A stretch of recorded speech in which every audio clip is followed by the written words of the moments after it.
Hello everyone. आज हम जानेंगे कंक्रीट का एक बहुत ही इम्पोर्टेंट टेस्ट है जो है स्लाम टेस्ट। तो आइए हम जानेंगे स्लाम टेस्ट के लिए क्या क्या चीज़ें चाहिए। स्लाम टेस्ट के लिए सबसे पहली चीज़ जो चाहिए वो है स्लाम कोन, और स्लाम कोन के साथ साथ चाहिए properly mix concrete and 16 diameter का टेम्पिंग रॉड।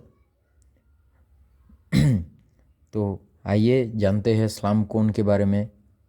स्लाम कोन का जो साइज़ है वो एक कोन टाइप का है, इसीलिए इसका नाम है स्लाम कोन, जिसका टॉप डायमीटर है 100 एंड बॉटम डायमीटर है 200 और इसका हाइट है 300 अभी बहुत सारे इंटरव्यू में या फिर साइट पे भी ये चीज़ काम आ सकता है। खास करके इंटरव्यू में ये चीज़ पूछेगा बहुत जगह पे कि एक स्लाम कोन का एरिया कितना है। तो आइए उसका फार्मूला मैं आप लोगों को दिखाता हूँ। स्लाम कोन का फार्मूला है area equal to pi into D by two the power whole square, यानी डी मतलब जो है टॉप डायमीटर और बॉटम डायमीटर का एवरेज, मतलब D equal to 100 plus 200 by 2 equal to 150 यानी 0.15 मीटर।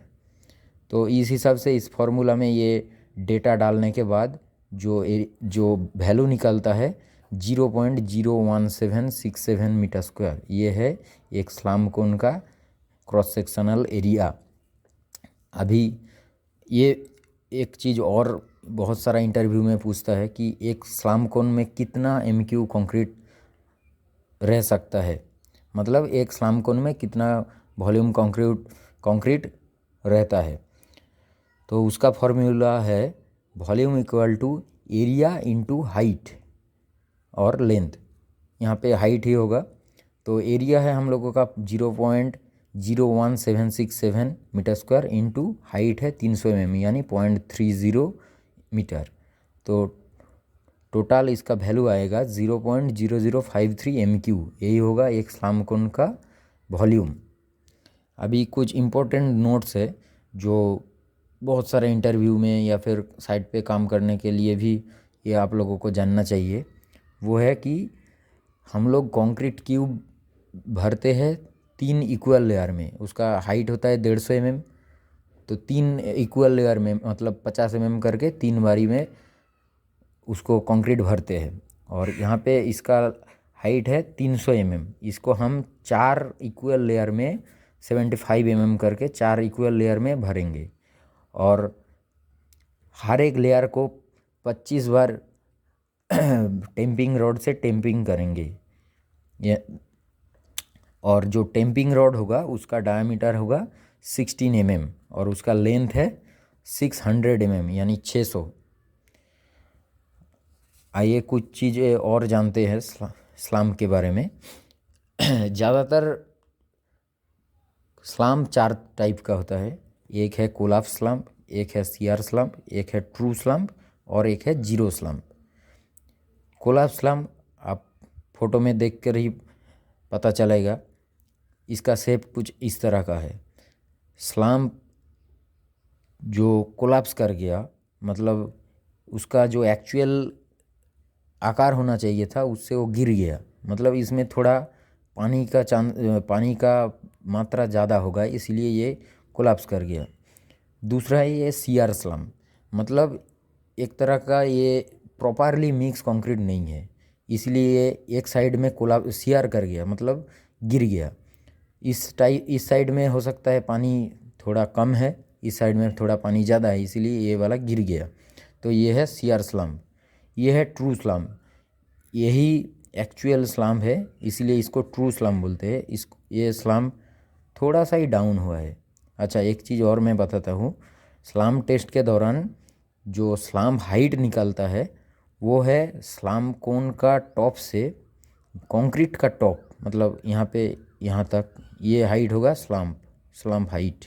यहाँ ये होगा स्लाम कोन का टॉप और ये है कंक्रीट का टॉप, ये वाला हाइट होगा स्लम्प। और ये ट्रू स्लम्प है, यहाँ पे भी होगा यहाँ से यहाँ तक स्लम्प।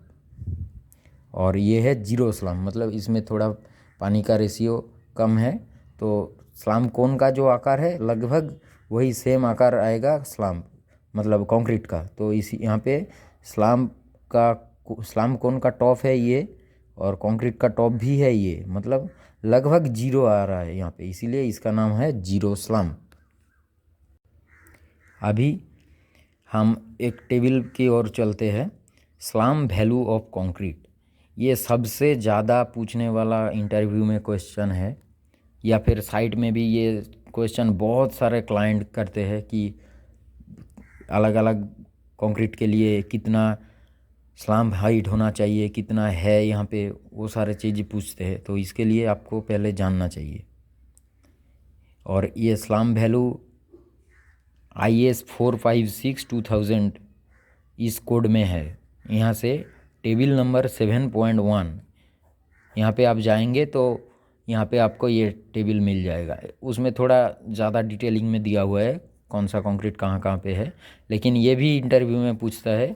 ये IS कोड, इसको भी आपको जानना चाहिए, IS 456/2000। तो आइए देखते हैं डिग्री ऑफ वर्केबिलिटी और स्लैम, ये दोनों चीज़ क्या है।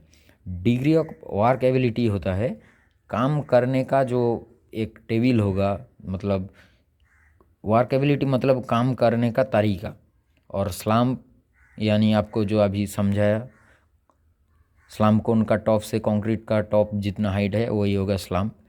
तो अगर डिग्री ऑफ वर्केबिलिटी मतलब ये वेरी लो होता है तो उसका स्लैम वैल्यू आना चाहिए 25 mm से कम, मतलब लगभग जीरो स्लैम का जो फ़ोटो दिखाया था आप लोगों को कुछ इस तरह का होगा कि या इससे थोड़ा ज़्यादा ही होगा। अभी नेक्स्ट देखते हैं लो, इसका स्लैम वैल्यू आना चाहिए 25 to 50 mm।